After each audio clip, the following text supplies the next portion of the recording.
Dewi, tempat tanggal lahir Majalengka 18 November 1996. Riwayat pendidikan S1 di Universitas Majalengka. Kepadanya saya persilahkan.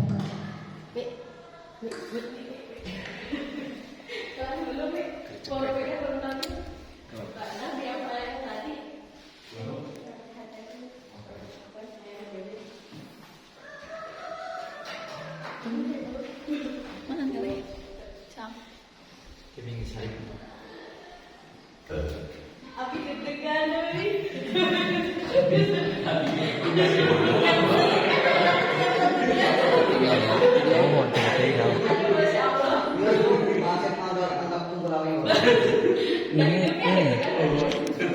Dak dikduk dia daya.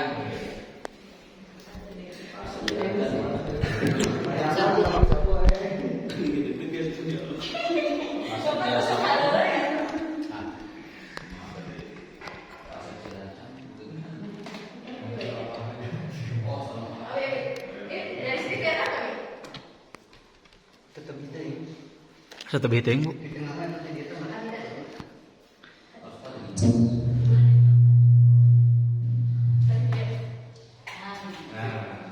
Terus mulai ya, Bu. Bismillahirrahmanirrahim. Assalamualaikum warahmatullahi wabarakatuh.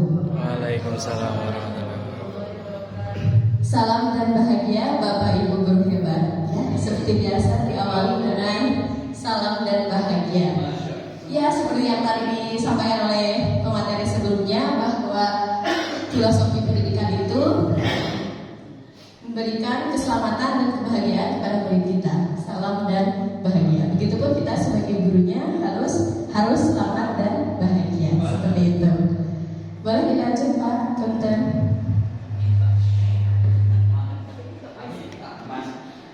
Baik, untuk sekarang karena sudah istirahat, kita tenangkan hati dan pikiran kita, arahkan semua perhatian untuk fokus belajar dan hadirkan rasa ingin tahu, syukur dan relaksasi. Silakan semuanya konsentrasi, tarik nafas, buangnya lewat mulut ya. Jangan lewat bawah. Silakan satu kali lagi. Terakhir, tarik nafas. Oke, kalau semuanya sudah nilai, sekarang kita akan belajar mengenai budaya positif. Ini merupakan salah satu materi yang ada di guru penggerak pada modul 1.4. Apa itu budaya positif? Kita lihat di slide berikutnya. Nah, yang pertama adalah disiplin positif dan nilai-nilai kebajikan universal. Boleh Pak dilanjut? Saya minta berpasang-pasangan kalau boleh Bapak dan Ibu. Pasang-pasangan ya. Nah, satu orang berperan sebagai A dan satu orang sebagai B. Judulnya jangan digambarkan ini ada pertanyaannya. Judulnya cobalah buka ya. Jadi satu orang mengepalkan tangan, A mengepalkan tangan sekuat mungkin, dan B sekuat mungkin membukanya, boleh dengan rayuan, boleh dengan paksaan, boleh dengan apapun asal si A membuka ya. Silakan dicoba Bapak Ibu. Yang A dulu, kemudian B mencoba untuk membuka. Silakan dimulai. 30 detik saja waktunya ya. 30 detik. Nanti hasilnya berhasil dibuka atau tidak? Boleh dengan cara apapun. Silakan. Oke, waktunya 5 detik lagi. Oke, selesai. Sekarang giliran Pak. Sudah giliran? Oke. Ayo, ada yang berhasil membuka? Boleh meneliti dong. 10 detik terakhir ada yang berhasil? Oke, 5 detik terakhir selesai? Selesai ya. Itu permainan namanya cobalah buka ya. Pertanyaannya, apakah Anda atau B membuka kepalan tangan Anda? Siapa yang berhasil membuka? Ada yang membuka kepala? Bapak membuka kepala? Kenapa Pak? Mengapa? Apa alasannya?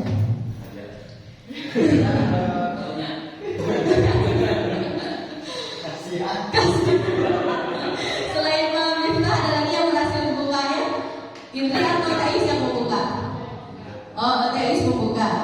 Indri yang mencoba membuka seperti itu. Oke, itu alasannya kenapa Teis membuka kepala tangannya? Terlalu kuat. Indri sama-sama. Oke, apakah Anda Tobe menutup kepala tangan? Siapa yang tetap menutup? Silmi tetap menutup. Pada kali tadi Tobe kamu buka. Kalau yang tetap menutup kenapa? Kenapa alasan tetap menutup kepala tangan? Berkomitmen kuat gitu ya. Oke. Nah, kita simpulkan dalam tadi kegiatan cobalah buka, sebenarnya sesungguhnya siapa yang memegang kendali, orang yang mengepal atau orang yang membuka? Siapa? Yang memegang kendali sesungguhnya. Mengepal, oke, sepakat? Sepakat. Boleh dilanjut, Pak? Yang mempunyai itu? Nih, siapakah yang sesungguhnya memiliki kontrol? Tadi kita simpulkan bersama bahwa yang memiliki kekuatan adalah yang mengepal, kan? Berarti kekuatan atau kontrol sesungguhnya ada dalam diri sendiri. Bagaimanapun faktor eksternal di luar menggoda, menggelitik dengan kuat apapun, kalau diri sendiri sudah mempunyai kontrol yang kuat, tidak akan terbuka. Nah, ini kita akan membahas mengenai teori kontrol. Gitu ya. Ini perbedaan. Ini ada dua teori yang saya tampilkan. Ada teori stimulus respon, ada teori kontrol. Zaman kurikulum sebelumnya kita menggunakan teori stimulus respon. Sedangkan di kurikulum yang sekarang kita menggunakan teori kontrol. Dulu kita berpikir kita bisa mengubah orang agar berpandangan sama seperti kita. Kita kan orang lain harus sama dengan kita, pemikirannya harus sama dengan kita. Padahal tidak seperti itu. Pada teori kontrol, kita berusaha memahami pandangan orang lain mengenai dunia. Jadi bukan kita memaksa orang lain supaya persepsinya sama dengan kita, bukan. Tapi kita memahami pandangan orang lain, bagaimana orang lain melihat dunia. Seperti itu. Yang kedua, perilaku buruk dilihat sebagai suatu kesalahan. Pokoknya manusia tetap salah, itu lagi salah gitu ya. Tetapi pada teori kontrol, semua perilaku memiliki tujuan, walaupun itu perilakunya buruk, pasti memiliki tujuan. Nanti jelaskan ya. Kemudian yang ketiga, saya bisa mengontrol orang lain. Itu tidak berguna lagi atau tidak berlaku lagi. Karena pada teori yang sekarang, Anda tidak bisa mengontrol orang lain. Yang bisa mengontrol diri sendiri adalah diri sendiri. Kita tidak bisa dikendalikan oleh orang lain. Dan yang terakhir, model berpikir menang kalah. Kalau misalnya kita jual beli gitu ya, kita tuh beli batagor ke Pak Mim. Pak Mim 5.000 tapi yang banyak. Kalau kita udahlah boleh Pak Wahyu bonus yang banyak. Itu menang kalah. Kenapa? Kita menang sebagai pelanggan banyak untungnya ya, tapi sebagai pedagang kalah beliau karena rugi. Nah, dalam teori kontrol itu tidak boleh seperti itu. Harus model berpikirnya menang seperti itu ya.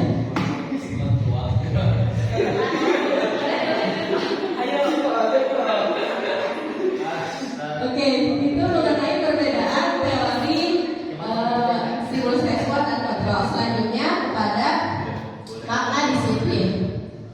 Oke, siapa yang mau mengumpulkan pendapat mengenai apakah makna disiplin?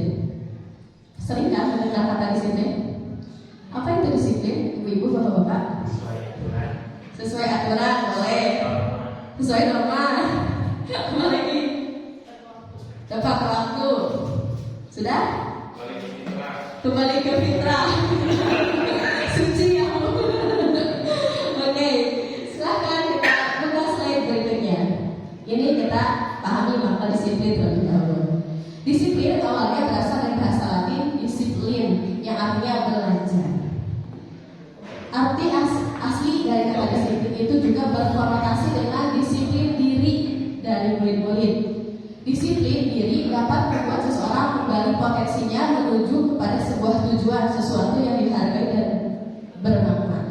Jadi di ilmu pengetahuan sekarang, disiplin itu bukan berarti mematuhi aturan, bukan berarti tepat waktu dan lain-lain, tetapi adanya kemauan belajar dalam diri, disiplin diri, mendisiplinkan diri, gitu ya. Sesuatu yang berasal dari diri sendiri. Itu namanya disiplin.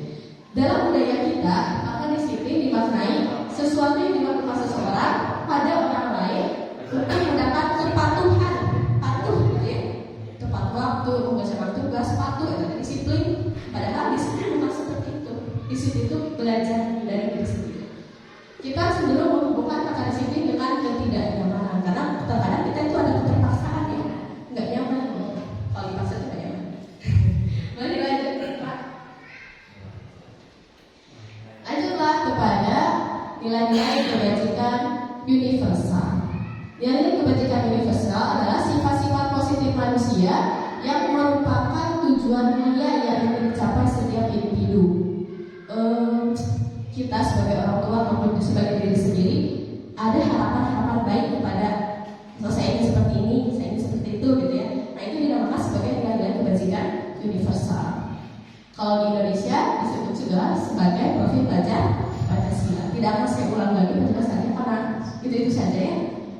Beriman tentang kepada Tuhan Yang Maha Esa dan berakhlak mulia, mandiri, bernalar kritis, berkebinekaan global, bergotong royong dan kreatif. Inilah nilai-nilai kebajikan universal. Boleh Pak dilanjut. Nah ini berhubungan dengan tadi yang stimulus respon dan teori kontrol, teori motivasi, hukuman dan penghargaan serta restitusi. Boleh Pak? Nah tadi kan yang dari kepalan tangan itu dari motivasi mana itu eksternal apa internal gitu ya.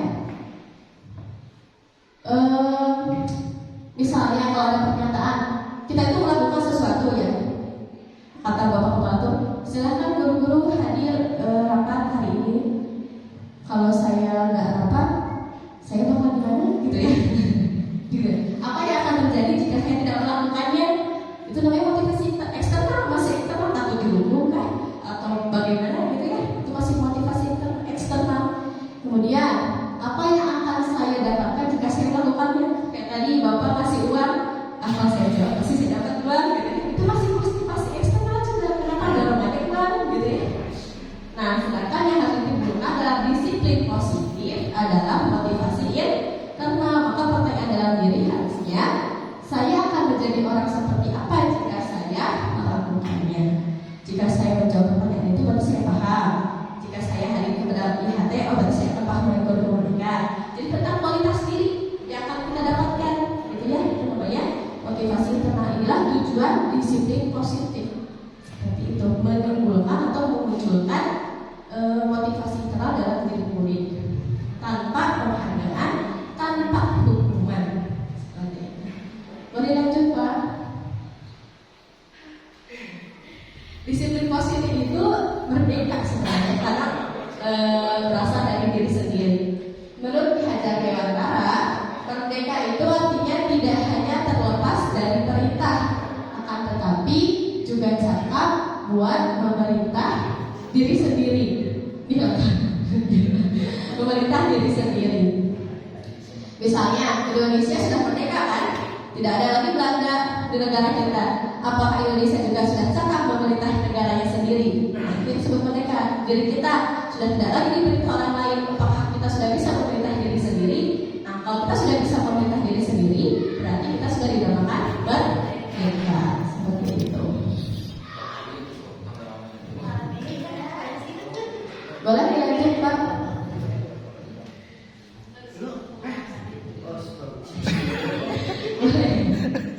Oke, untuk konsentrasinya ada yel-yel ya Ibu Bapak. Kalau saya mengatakan Bapak salam dan bahagia Bapak Ibu guru hebat, maka semuanya menjawab tergerak, bergerak, menggerakkan. Gitu ya. Coba ya, tergerak, bergerak, menggerakkan. Gitu ya. Silahkan. Salam dan bahagia Bapak Ibu guru hebat. Bergerak, bergerak, menggerakkan. Ya, itu salah satu moto dalam guru penggerak ya. Tergerak, bergerak, menggerakkan. Jadi sesuatu itu dimulai dari diri sendiri dulu. Tergerak, bergerak, baru menggerakkan lingkungan sekitar. Oke. Di disiplin positif ini kita tidak boleh adanya penghukuman ataupun penghargaan. Anak tidak boleh dihukum, anak tidak boleh diberi penghargaan. Kenapa? Karena kalau dihukum sudah pasti ya, ketika seseorang dihukum pasti efeknya negatif gitu ya. Nah, kalau dikasih penghargaan kan positif gitu ya. Ada yang setuju juga kalau dikasih penghargaan itu dampaknya positif. Kenapa Kak? Emang kalau selalu dikasih penghargaan positif? Bisa positif, bisa negatif. Positifnya setelah mana Pak? Positifnya memotivasi orang lain gitu. Jadi semangat berusaha. Ada negatifnya? Negatif, nah iri, Bu. Oh ya iri. Kasih lu ya sudah penghargaan. Oke, nah ini istilahnya dihukum oleh penghargaan. Jadi penghargaan itu bisa saja menghukum. Yang pertama, penghargaan berlaku sama dengan hukuman dalam arti meminta atau membujuk seseorang melakukan sesuatu untuk memenuhi suatu tujuan tertentu dari orang yang meminta atau yang membujuk. Dorongan eksternal dan akan ada faktor ketergantungan. Nah, jadi dari penghargaan itu ada faktor ketergantungan. Suatu saat kalau seorang itu tidak diberi penghargaan, barangkali bisa saja tidak melakukan hal tersebut. Kan ada ya fenomena anak-anak sekolah yang saya tidak pernah mau sekolah kalau nggak dikasih HP baru, misalnya gitu. Itu ada faktor ketergantungan. Kenapa? Karena dari kecil dia sudah terbiasa mendapat penghargaan. Karena di dalam teorinya penghargaan itu muncul ketika secara alamiahnya dia merasa bahagia, dia merasa bangga atas apa yang dia lakukan, itu sudah penghargaan dari dirinya sendiri. Tidak usah dari luar lagi, supaya kegiatan tersebut tetap berlanjut walaupun tidak adanya penghargaan. Ya, tidak usah.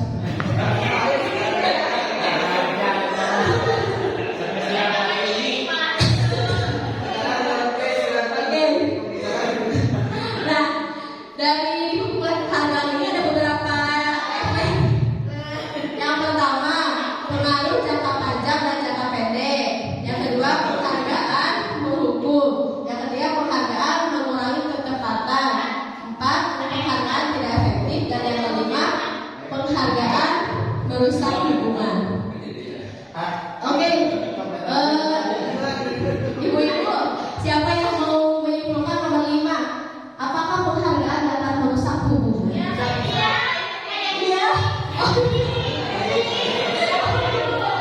Betul, betul ibu. Setuju ya, betul. Tadi juga Pak Silvi menyebutkan adanya iri ya. Betul, betul. Penghargaan bisa merusak hubungan ya.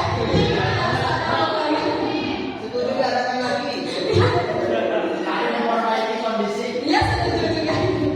Jadi penghargaan itu menguntungkan diri sebagai pihak, tapi merugikan pihak yang lain. Misalnya satu siswa dapat tanah, siswa yang lain cemburu ya, kok hanya dia yang mendapat, padahal saya juga sama dan bongana. Lanjut Pak. Saat kita berulang kali menjanjikan hadiah kepada anak agar berperilaku bertanggung jawab, atau kepada seorang murid agar mempelajari sesuatu yang baru, atau kepada seorang karyawan agar melakukan pekerjaan yang berkualitas, sebenarnya kita berasumsi mereka tidak dapat melakukannya atau mereka tidak akan memilih untuk melakukannya. Betul ya? Mereka, oke kalau kamu mau nanti dikasih ini, berarti sama aja kita tuh nggak percaya kalau dia tidak mau gitu ya. Kalau dia tidak mampu dan lain-lain. Berarti sama saja kita merendahkan kemampuan murid-murid kita. Menurut Horn, secara ideal, tindakan belajar itu sendiri adalah penghargaan sesungguhnya. Misalnya, saya mendidik anak saya untuk belajar membaca. Ketika anak saya bisa membaca dan dia bahagia dengan kemampuannya, itu sudah penghargaan bagi diri sendiri. Wah, dia bisa baca. Ya udah, itu penghargaan yang tumbuh secara alamiah, berasal dari dalam dirinya. Tidak boleh ada faktor eksternal lagi, karena faktor eksternal akan memunculkan ketergantungan tadi. Seperti itu.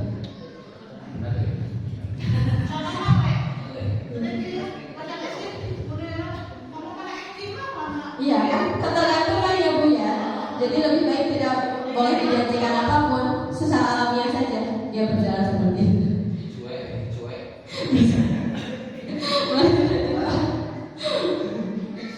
Nah ini kita sekarang belajar motivasi diri dan di dalamnya atau internal. Saat seorang anak belajar pertama kali, menggabungkan huruf-huruf dan kata-kata, serta menyadari bahwa ia dapat membaca, timbul pijar di matanya dan sebuah senyuman di wajahnya. Anak tersebut begitu gembira bahwa ia telah mempelajari dan menguasai suatu keterampilan baru. Kesadaran atas kemampuan bahwa dia sudah dapat membaca sesungguhnya sudah merupakan sebuah penghargaan. Nah, itu menjadi masukan penghargaan secara alamiah atau secara dari dalam dirinya. Biarkan seperti itu, apalagi dari masih anak-anak, dididiklah dari awal seperti itu, jangan sampai ketergantungan faktor eksternal. Jika kita memberikan penghargaan kepada seorang anak pada saat dia sedang merasa bangga dengan pencapaian sendiri, maka kita akan mengambil kegembiraannya yang saat itu sedang dirasakan secara alamiah. Kenapa? Karena dia ada bahagia yang baru, faktornya eksternal. Bisa diberikan mainan, diberikan es krim dan lain-lain. Jadi suatu saat ketika dia mau belajar lagi, ya udah mau belajar tapi dibeli ini, beli itu, seperti itu. Lanjut Pak, boleh Dokter. Nah, lantas kalau tidak boleh diberi penghargaan, harus ada program apa di sekolah? Ya, nggak ada lagi 1, 2, 3, nggak ada reward. Ini ada program kebajikan. Misalnya, beri pengakuan secara khusus, tidak usah di depan umum. Beri pengakuan secara pribadi, beri pengakuan kepada semua murid, beri pengakuan secara konsisten, fokus pada proses. Saya juga pernah melihat di suatu tayangan bahwa di kurikulum mereka itu setiap siswa mendapat piagam atau sertifikat atas kemampuan yang berbeda. Misalnya si A bagus dalam berdiskusi, di piagamnya terbaik dalam berdiskusi. Nah, ini dalam pidato, terbaik dalam pidato, tapi tidak ada ranking. Tapi si anak punya sertifikat setiap anak itu dapat, gitu ya. Tapi atas keunikannya masing-masing. Yaitu tidak menimbulkan kecemburuan. Kenapa? Karena menyadari bahwa dirinya pun punya potensi. Mungkin dia nggak ahli dari matematika, tapi ahli di bahasa Indonesia. Mungkin ahlinya di PA dan lain itu dia dapat sertifikat dari keahliannya tersebut. Seperti itu. Boleh dilanjutkan Pak? Nah, ini silakan dijawab ya Pak. Ini hukuman atau konsekuensi? Murid melakukan push up 15 kali karena terlambat hari ke sekolah. Hukuman atau konsekuensi Bu? Hukuman konsekuensi? Hukuman.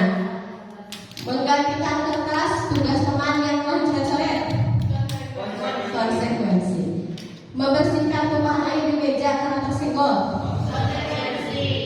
Lari mengelilingi lapangan basket karena terlambat 10 menit saat pelajaran PCOK? Yakin? Yang pertama apa? Hukuman ya.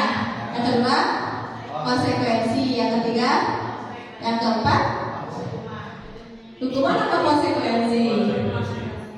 Yang keempat masih konsekuensi. Kenapa? Karena ini di pelajaran PJOK. Lari kan masih olahraga. Jadi segala sesuatu yang masih keterkaitan itu namanya konsekuensi.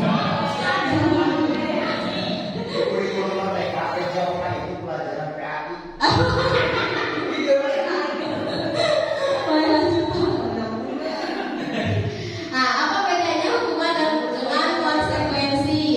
Kalau hukuman sesuatu yang menyakitkan harus terjadi gitu. Sakit banget kalau dihukum. Saya pernah dihukum Pak dulu. Was murid teladan. Kalau konsekuensi sesuatu harus terjadi, gitu ya. Tadi menumpahkan air, jadi bersihkan, tapi kan tidak menyakitkan si murid ya, tidak menyakitkan. Ya. Sakitnya.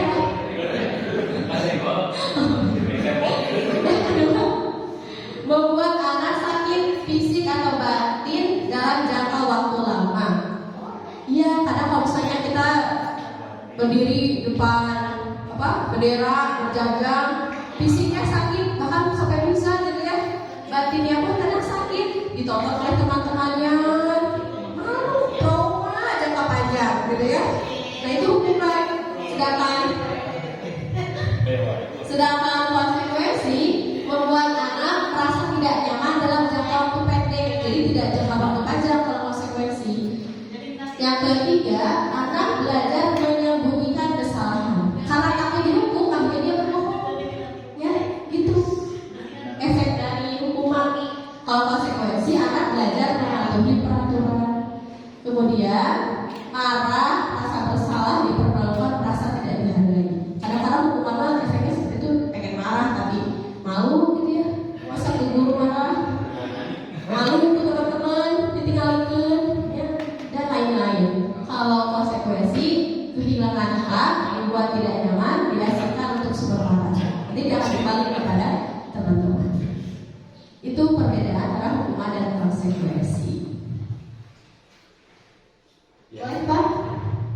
Nah ini yang ketiga. Sebelum ke restitusi, yang lain masih ingat?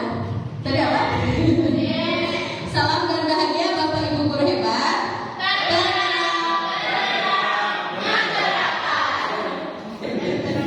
Iya seperti itu. Nah jadi tahapannya itu Bapak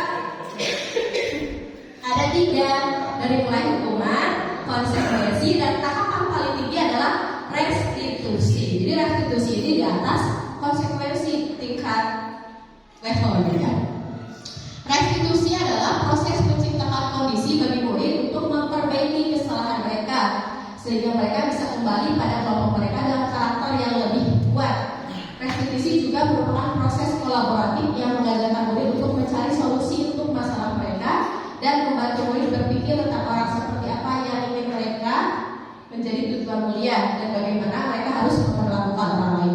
Jadi kalau di restitusi itu kita bertanya kepada anak mencari solusi, tapi solusinya bukan dari guru, biarkan anak menemukannya.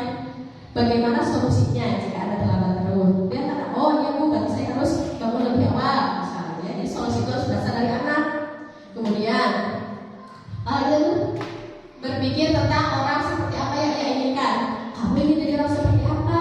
Ingin yang jujur misalnya. Kalau jujur harus seperti apa? Tanya kan tuh kamu ingin jadi naon?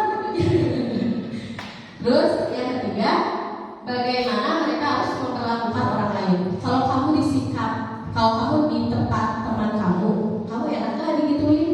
Jadi memposisikan diri di tempat orang lain. Misalnya kalau misalnya dibully, kamu suka kan dibully? Kamu ya udah jangan dibully. Jadi ya Pak. Kalau untuk ibu telat, saya tanya, kalau ibu telat lagi pengen dihukum apa termasuk restitusi atau konsekuensi atau hukuman? Itu masih nanti ada di sini Pak. Tapi betul itu pertanyaan juga ya, kenapa? Dia kan lumayan ditawarkan ya Pak ya. Iya, menawarkan. Proses dialog. Ya. Tapi seperti hukuman. Ya, nanti itu ada di posisi. Nanti jawabannya ada Pak. Di 5 posisi kontrol. Lanjut Pak dulu dan menjawab pertanyaan kami Pak. Ini perbedaan hukuman, konsekuensi dan restitusi sudah tidak jelaskan, itu tidak apa-apa ya. Sudah tadi berbeda hukuman tadi, konsekuensi tadi tadi ya berbeda. Lanjut Pak boleh. Nah ini ciri restitusi. Restitusi bukan untuk menebus kesalahan, tapi untuk belajar dari kesalahan. Memperbaiki hubungan, tawaran, bukan paksaan. Jadi tidak memaksa hukumnya. Restitusi menuntut untuk melihat ke dalam hati. Restitusi mencari kebutuhan dasar yang mendasari tindakan. Nah ini tadi berhubungan dengan pernyataan awal bahwa setiap tindakan itu memiliki tujuan. Yang salah pun memiliki tujuan. Tujuannya apa? Memenuhi kebutuhan dasar. Nanti kita bahas kebutuhan dasar manusia. Yang keenam, restitusi fokus pada solusi. Jadi tidak mencari siapa yang salah, tetapi mencari solusi yang terbaik. Dan yang ketujuh, restitusi mengembalikan murid yang berbuat salah pada kelompoknya dengan rasa hormat. Jadi tidak dipermalukan lagi. Lanjut Pak, boleh punten.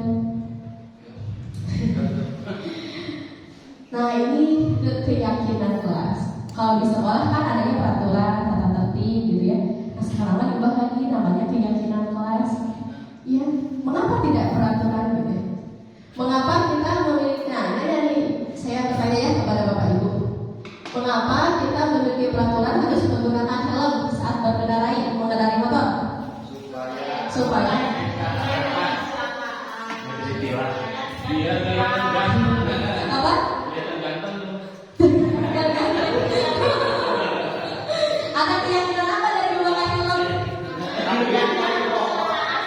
Nah itu betul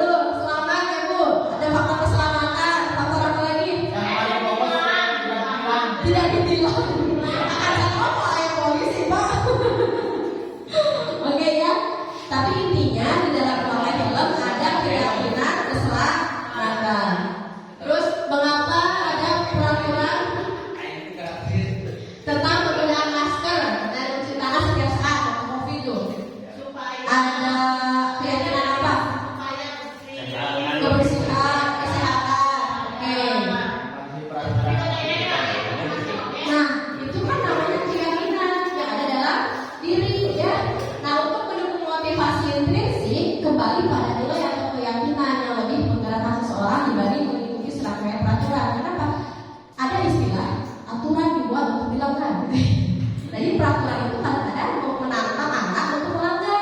Berbeda dengan keyakinan, karena keyakinan itu berasal dari dirinya. Kayak tadi, kenapa harus datang tepat waktu? Untuk menghargai orang lain, untuk menghargai diri sendiri. Itu dan keyakinan dalam diri. Ya misalnya kenapa harus pikir jaga kebersihan sendiri dari iman? Itu keyakinan. Kalau keyakinan karena berasal dari diri sendiri, insya Allah tidak ada pelanggaran. Kenapa? Karena sudah diyakini dan sudah disepakati oleh semua anggota. Jadi lebih baiknya ketika peraturan itu dibuat dalam sebuah keyakinan. Gitu. Maaf Ya. untuk Boleh Pak, nggak apa-apa, bebas. Lanjut Pak.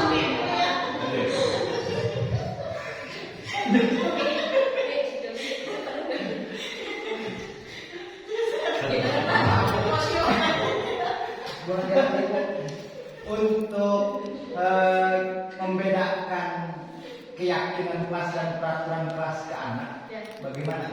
Oke, kalau peraturan biasanya menggunakan kalimat perintah atau kalimat larangan. Buanglah sampah pada tempatnya, itu kan perintah. Dilarang buang sampah itu juga larangan. Kalimat itu seperti itu. Kalau keyakinan menggunakan kalimat positif. Ya misalnya, kalau hujan kan dilarang berisik sedang hujan, dilarang mencontek itu aturan Pak. Tapi kalau keyakinan jujur itu baik. Itu kayaknya. Memang pembelajarannya seperti itu. Ya, kalau peraturan jagalah kebersihan, keyakinan kebersihan itu sebagian dari iman. Jadi dari kalimatnya pun sudah berbeda. Kalau keyakinan itu menggunakan kalimat positif. Jadi dimaknai di sana oleh otaknya itu positif. Kalau kalimat perintah, kalimat larangan, efek otaknya negatif, akhirnya dilanggar. Itu Pak.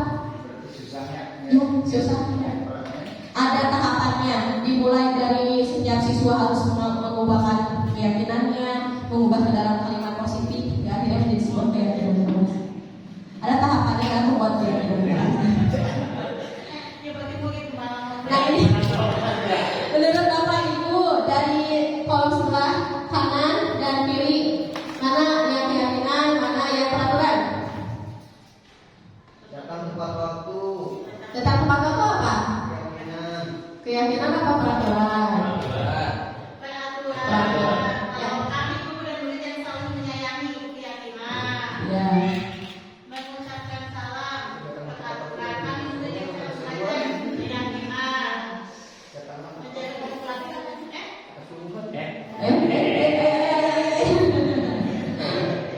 Sebenarnya kalau ini kesepakatan kelas tapi belum sepenuhnya kalimat positif. Kalau ini sudah kesepakatan kelas tapi sudah disepakati oleh seluruh anggota kelas. Jadi kami dan guru dan murid yang saling menyayangi itu harus terpampang di kelas harusnya. Kita mulai aja pakai balik kelas ya begini ya. Bikin keyakinan kelas. Gitu. Boleh Pak dilanjut. Ya. Nah ini 5 kebutuhan dasar manusia. Siapa ya? Silvi tolong dibacakan. Masih kelihatan gak dari sini? Kelihatan Bu. Ya. Ibu Ambar, guru wali kelas. Ibu Dewi, guru wali kelas 2A di SD Pelita Hati, sedang bingung menghadapi ulah salah satu murid di kelasnya, Doni. Beberapa anak di kelas 2A telah datang padanya dan mengeluhkan Doni yang seringkali meminta bekal makan siang mereka dengan paksa. Jika Anda menghadapi situasi seperti Ibu Dewi, apa yang akan Anda lakukan? Menurut Anda, kira-kira apa alasan Doni melakukan hal itu? Oke. Ayo gimana sih Bapak Ibu? Kalau kita di posisi Ibu Ambar, si Doni itu suka maksa ke teman-temannya minta makan siangnya maksa, gitu ya? Maksa. Kita sebagai wali kelas, bagaimana menyikapi sikap Doni? Apa yang harus kita lakukan? Apa alasan Doni? Gimana Pak Bib? Pak Bib mau melakukan apa terhadap si Doni? Nama Doninya harus diganti. Oh,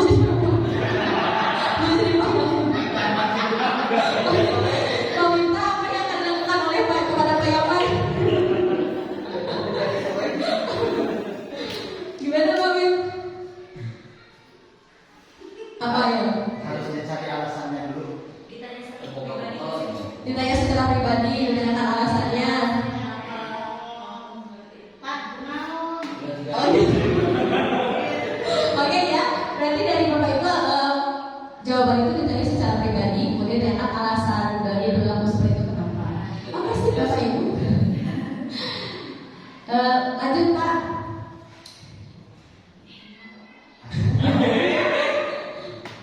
Pak, Oh udah. Ini masih sama. Oke. Nah, dari si Doni tadi, dari kasus Doni tadi, kita dapat menyadari bahwa seluruh tindakan manusia memiliki tujuan tertentu. Termasuk si Doni tadi, kata KPU kan mencari alasan yang apa? Mungkin dia lapar, mungkin di rumahnya belum makan, mungkin gak ada nasi yang namanya. Nah, jadi itu betul Bapak, Ibu, kita harus mencari alasannya. Kenapa? Karena setiap tindakan memiliki tujuan, walaupun tindakannya salah, pasti memiliki tujuan. Semua yang kita lakukan adalah usaha terbaik untuk mendapatkan apa yang kita inginkan. Ketika kita mendapatkan apa yang kita inginkan, sebetulnya saat itu kita sedang memenuhi salah satu atau lebih dari satu kebutuhan dasar. Nah, kebutuhan dasar manusia ini ada 5. 1. Kebutuhan bertahan hidup. 2. Kasih sayang dan rasa diterima. 3. Kebebasan. 4. Kesenangan. Yang kelima, penguasaan. Misalnya tadi si Doni itu kelaparan, berarti berhubungan dengan kebutuhan bertahan hidup, survival. Oke. Nah, bertahan hidup itu berhubungan dengan fisik, makan, minum, tidur, itu bertahan hidup. Ada kan anak yang seperti itu, apalagi kan di pesantrennya kadang-kadang anaknya tidur, biarkan saja dia istirahat sejenak. Kalau dia sudah stres, dia bangun sendiri, jangan di itu dibangunkan secara perlahan, berikan dia dulu waktu tidur sebentar. Kalau saya sudah waktunya dia bangun, dibangunkan dengan perlahan, gitu ya. Tapi jangan mungkin dia sedang memenuhi kebutuhan dasarnya, kan? Kemudian rasa kasih sayang dan diterima. Ada banyak sekali anak yang suka caper ya, mungkin kurang perhatian, mungkin kurang kasih sayang, gitu ya. Bisa saja. Apalagi bapak-bapak capernya ke istri aja ya. Oke. Kebebasan. Ada yang suka langgar-langgar aturan dan lain-lain. Mungkin kalau kebebasannya kurang. Kesenangan dan penguasaan. Kalau kesenangannya berhubungan dengan bermain, anak-anak usia SD itu lagi suka-suka bermain, jangan dilarang-larang, biarin aja gitu ya. Itu rasa. Tapi waktu Ya nggak apa-apa, bukan sebentar. Dan penguasaan gitu ya. Nah ini juga sebagai bisa kita terapkan dalam rumah tangga. Kalau saya suami yang mau main dulu ya beda aja main. Kalau main-main jangan. Iya. Ya kan gini Pak.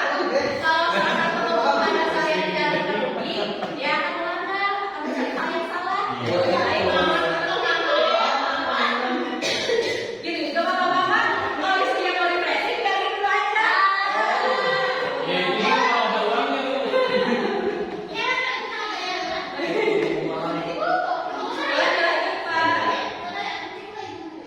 Nah ini tadi berhubungan dengan pertanyaan kami. Kalau misalnya kamu dihukum apa gitu ya, tawaran. Ini berhubungan 5 posisi kontrol seorang guru ataupun seorang orang tua. Berdasarkan teori kontrol Dr. William Lester dan Dawson berkesimpulan ada 5 posisi kontrol yang diterapkan seorang guru, orang tua ataupun atasan dalam melakukan kontrol. Silahkan ya, ibu dan bapak ada di posisi mana? Yang satu penghukum, kedua membuat rasa bersalah, ketiga teman, keempat pemantau, dan kelima manajer. Kira-kira kita ke murid kita atau anak kita ada di posisi mana? 4. Pemantau, oke. Ada di posisi mana lagi? 3 teman, 5 manajer, oke. Kalau kesalahan saya dulu saya ada di posisi 3 teman, karena saya mengakui saya teman. Itu kurang tepat juga sih. Kita bahas satu-satu ya. Kalau penghukum itu ada suara tinggi, mendidik anak bahwa dia salah, mendidik anak bahwa dia itu orang yang gagal. Kamu lagi, udah kamu keluar. Itu penghukum kan. Tadi di video tadi yang kita tonton bersama waktu anak bully itu posisi gurunya sebagai penghukum, ya, menghukum anak tanpa alasan. Yang kedua, membuat rasa bersalah. Kalau merasa kayak gini, saya kan nggak ngerjain PR atau apa itu, kamu nih saudara itu, kamu tuh karunya kak ibu, itu sedikit dan coba tuh karunya kak ibu gitu kan. Nah, jadi anaknya merasa bersalah, ya. Itu juga tidak baik. Kenapa? Karena anak merasa bahwa dia telah membuat orang lain kecewa, gitu ya. Ya. Kalau membuat rasa bersalah juga efeknya itu ke batin anak, dia tuh merasa gagal karena membuat orang lain kecewa.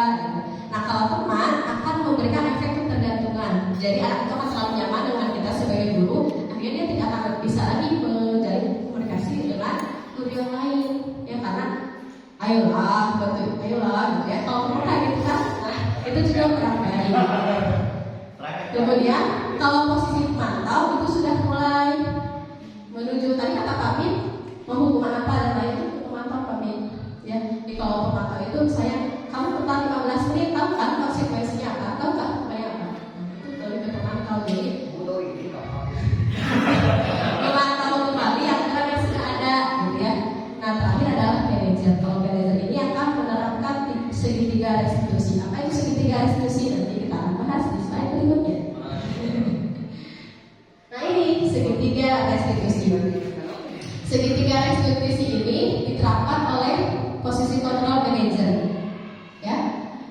Yang pertama, dia akan validasi tindakan yang salah. Apa itu validasi tindakan yang salah? Misal seorang anak itu telat, datang ke orang tua. Misalkan tanya namanya Indri, kamu telat? Iya bu. Kamu tahu telat itu salah? Tahu bu. Apa alasan kamu telat? Jadi divalidasi itu tindakan yang salah sampai anak itu menyadari bahwa tindakannya salah, gitu ya. Itu validasi tindakan yang salah. Kemudian menanyakan, oh salah ya Allah. Yang pertama itu menstabilkan identitas. Maaf Bapak Ibu. Ada sentimu. Iya. Masa Ibu ya. Menstabilkan identitas itu seperti ini contohnya. Itulah kan ya. Saya ini kenapa kamu telat? Saya bangunnya kesiangan bu. Tahu kalau Pak itu salah? Tahu bu. Gini Indri, salah itu hal yang wajar. Setiap orang pasti pernah melakukan kesalahan.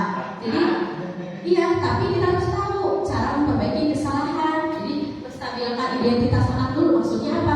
Dari anak yang gagal, anak itu kan merasa gagal awalnya karena dia telat. Sampai anak itu merasa bahwa dia, oke, ini bukan hal yang rumit, ini bisa diperbaiki. Semua orang pernah melakukan ini, saya bisa sukses, gitu. Itu menstabilkan identitas. Semua orang pernah melakukan kesalahan, tapi kamu harus tahu cara memperbaikinya, gitu ya. Jadi mengembalikan identitas anak dari yang gagal kepada yang sukses, itu menstabilkan identitas. Yang kedua, validasi tindakan yang salah. Kalau divalidasi tindakan yang salah, kita mencari alasan anak tersebut berbuat salah dan bagaimana anak itu mengatasinya, gitu ya. Validasi tindakan yang salah. Dan yang ketiga, menanyakan keyakinan. Tadi kalau dulu peraturan, sekarang keyakinan. Kalau sudah ada keyakinan di kelas tersebut, misalnya kamu tahu keyakinan kelas kita, tahu bu apa harus hadir tepat waktu. Oke, kalau gitu kamu mau melakukan apa supaya hadir tepat waktu? Gitu ya. Ini dilakukan oleh posisi manajer. Jadi restitusi itu intinya proses dialog, mengembalikan posisi anak yang gagal pada posisi yang sukses, tapi tanpa rasa malu, tanpa rasa kecewa dan lain-lain. Dia dapat kembali ke kelompoknya dengan berharga. Boleh dilanjut Pak? Kalau sedikit lagi baik. Ini contoh dialog yang tadi saya bacakan ya, tidak nampak ya, tidak apa-apa.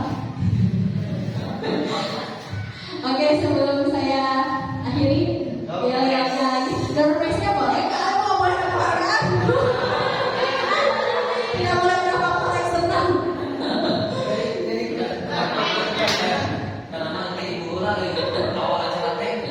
Oh iya. Masih ada ini. Oke, salam dan bahagia Bapak Ibu guru hebat.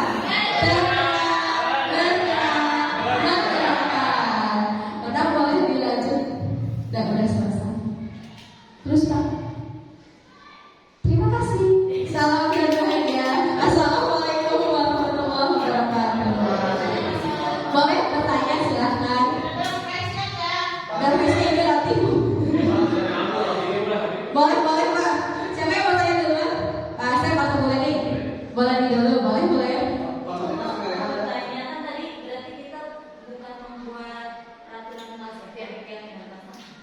membuat keyakinan kelas itu apakah sama seperti peraturan jadi di kelas nanti berarti bersama siswa dan orang gitu siap gitu? Betul. Betul Glenn, dalam membuat keyakinan kelas itu di kelas pasti tahapnya itu dari peraturan dulu. Jadi kita bertanya kepada seluruh anak, anak kita membuat peraturan apa saja, minimal 10 peraturan. Ya, dari 10 aturan itu kita udah lagi, oke anak ini ada 10 aturan yang sudah kalian sepakati misalnya. Nah, kita sebagai guru ubah peraturan tersebut ke dalam kalimat positif. Nanti kalau sudah berbuat kalimat positif, berbentuk kalimat positif, kita cari keyakinan apa saja dalam yang ada dalam kalimat positif tersebut, gitu ya. Saya tadi menggunakan helm keyakinan yang persamaan, gitu. Jadi kalau sudah disepakati 10 kalimat positif dan apa keyakinan dalam setiap kalimat tersebut, capailah keyakinan kelas. Emang awalnya di peraturan dulu. Jadi tinggal ubah kata. Iya, betul. Kalau misalkan ada yang melanggar, nanti kan berarti tapi saya ada hukuman. Iya. Kalau ini berarti Ya tadi konsekuensi ya. konsekuensi atau menggunakan aksi ketiga restitusi tadi ya. Jadi bukan hukuman, jadi misalnya tadi kamu telat, oke. Apa yang akan melakukan supaya kamu tidak telat lagi? Udah gitu aja sampai di situ, jangan udah kamu ngopel, tidak seperti itu. Jadi biar anak mencari solusinya sendiri. Kamu yang berkali-kali. Udah besok kan gitu deh. Kalau seandainya berkali-kali, terus kita sudah memberikan konsekuensi, Ya. itu apa? Restitusi. Restitusi.